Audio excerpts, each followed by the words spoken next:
युद्ध जिसकी शुरुआत 28 जुलाई 1914 को हुई थी और ये 11 नवंबर 1918 को जाके समाप्त हुआ था। इसे द ग्रेट वार और ग्लोबल वार के नाम से भी जाना जाता है। ये उस वक्त का दुनिया के इतिहास में सबसे भयानक युद्ध था और किसी को ये अंदेशा भी नहीं था कि इसके बाद कोई ऐसा युद्ध दोबारा भी हो सकता है। इसलिए इसे द ग्रेट वार के नाम से भी जाना जाता है। इस युद्ध में दो ग्रुप बन गए थे, एक था एलाइड पावर और दूसरा था सेंट्रल पावर। एलाइड पावर में फ्रांस, रूस, ब्रिटेन और अमेरिका भी शामिल थे। अमेरिका जाके 1917 में इस युद्ध में शामिल हुआ था और जापान भी इस युद्ध में बाद में जाके शामिल हो गया था। और सेंट्रल पावर में जर्मनी, ऑस्ट्रिया, जिसके साथ हंगरी भी था, ओटोमन एम्पायर जो कि अब तुर्की में स्थित है, और बुल्गारिया, ये सब कंट्रीज। वैसे इस युद्ध में दुनिया के कुल 37 देशों ने भाग ले लिया था और ये बहुत ही भयानक युद्ध था। इस युद्ध में लगभग 1,70,00,000 से भी अधिक लोग मारे गए थे और 2 करोड़ से भी अधिक लोग घायल हुए थे। यह दुनिया का बहुत ही खतरनाक युद्ध था। इस युद्ध की शुरुआत आखिर होती क्यों है? इसके कई कारण वैसे बताए जाते हैं। 1914 में जो युद्ध शुरू हुआ था उसका जो सबसे प्रमुख कारण था वो था कि ऑस्ट्रिया के एक थे प्रिंस, जो कि फ्यूचर में वहाँ के राजा बनने वाले थे, वो वारिस थे, जिनका नाम था आर्क ड्यूक फ्रांज फर्डिनांड, जो कि वो बोस्निया में अपनी पत्नी के साथ घूमने गए थे, जो कि साइबेरिया का एक इलाका था। ये समय जून का था 1914 में। इन पर यही गार्विलो प्रिंसेप नामक आदमी ने हमला किया और इनकी हत्या कर दी गई। इनकी हत्या में एक ब्लैक हैंड नामक संस्था का भी हाथ था। और बस इसी के बाद 28 जुलाई 1914 को ऑस्ट्रेलिया ने साइबेरिया पर हमला कर दिया।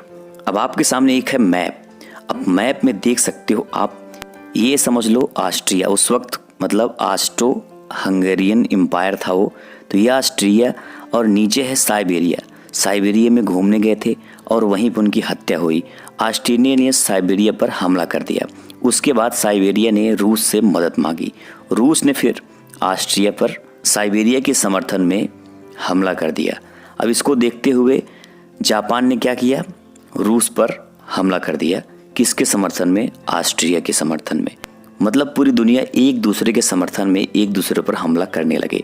और जो ओटोमन एम्पायर है इसने भी रूस के खिलाफ जंग का ऐलान कर दिया और साइबेरिया पर हमला करना शुरू कर दिया। जो ओटोमन एम्पायर था दोस्तों, आज की डेट में वो तुर्की बन चुका है। ये इलाका जो तुर्की का है प्रेजेंट टाइम में, ये पहले ओटोमन एम्पायर हुआ करता था और इसी ने ऑस्ट्रिया के समर्थन में रूस के खिलाफ जंग छेड़ दिया।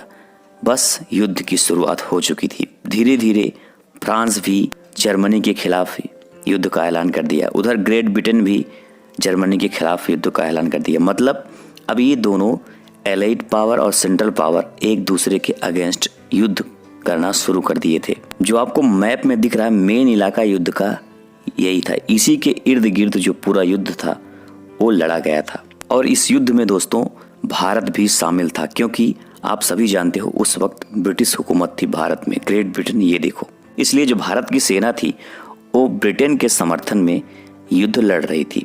और भारत के उस वक्त जो नेता भी थे वो भी ब्रिटेन के समर्थन में थे। मतलब वो चाहते थे कि भारत की जो सेना है वो ब्रिटेन के समर्थन में युद्ध लड़े, क्योंकि उनका ये मानना था कि अगर ऐसा होता है तो ब्रिटेन खुश होकर हमें आज़ाद कर देगा। लेकिन ऐसा हुआ नहीं था, ये बात तो आप सभी जानते हो। अब ये जो सारे कंट्रीज आपस में लड़ रहे थे, इनकी बहुत पुरानी दुश्मनी थी। इसी पुरानी दुश्मनी की वजह से ये जैसे दुश्मन का दुश्मन दोस्त, बस इसी हिसाब से युद्ध पूरा लड़ा ही गया था। दोस्तों यह युद्ध पूरा लगभग 4 वर्ष तक चला था। इसमें 37 देशों ने भाग लिया था और 6.5 करोड़ सैनिक इसमें हिस्सा लिए थे, जिसमें से लगभग 1.5 करोड़ से भी अधिक सैनिक मारे जा चुके थे। वैसे प्रथम विश्व युद्ध में अमेरिका पहले शामिल नहीं हुआ था। अमेरिका के उस वक्त के राष्ट्रपति थे वुडरो विल्सन। लेकिन बाद में 1917 में अमेरिका भी इस युद्ध में शामिल हो गया, क्योंकि जर्मनी के द्वारा इंग्लैंड के लुसितानिया नामक जहाज को डुबो दिया गया और इस जहाज में कुल 1153 लोग बैठे हुए थे जिनकी मृत्यु हो गई, जिसमें से 128 व्यक्ति अमेरिका के थे। बस इसी के बाद अमेरिका भी इस युद्ध में शामिल हो गया था। प्रथम विश्व युद्ध का परिणाम क्या हुआ? इस युद्ध में कई देश बिखर गए, जैसे जर्मनी, ऑस्ट्रिया हंगरी, उस्मानिया, ये सब कंट्री बिखर गए थे। इनकी बहुत बुरी हार हुई थी। प्रथम विश्व युद्ध के बाद जर्मनी में पुरुषों की संख्या इतनी कम हो गई थी कि हर 3 औरतों में से एक को ही पति मिल पाता था।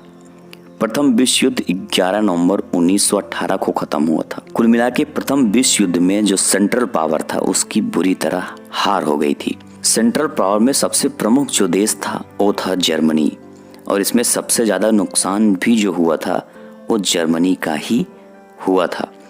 प्रथम विश्व युद्ध में एक ब्रिटिश सैनिक ने एक घायल जर्मन सैनिक की जान भी बचाई थी। उस घायल सैनिक का नाम था एडोल्फ हिटलर, जो कि बाद में जर्मनी का शासक बना और दूसरे विश्व युद्ध का जन्मदाता भी बना।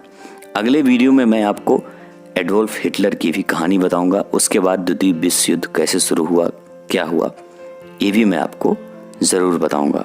प्रथम विश्व युद्ध के बाद ही अमेरिका की सुपर पावर बनने की सफ़र की शुरुआत हुई थी।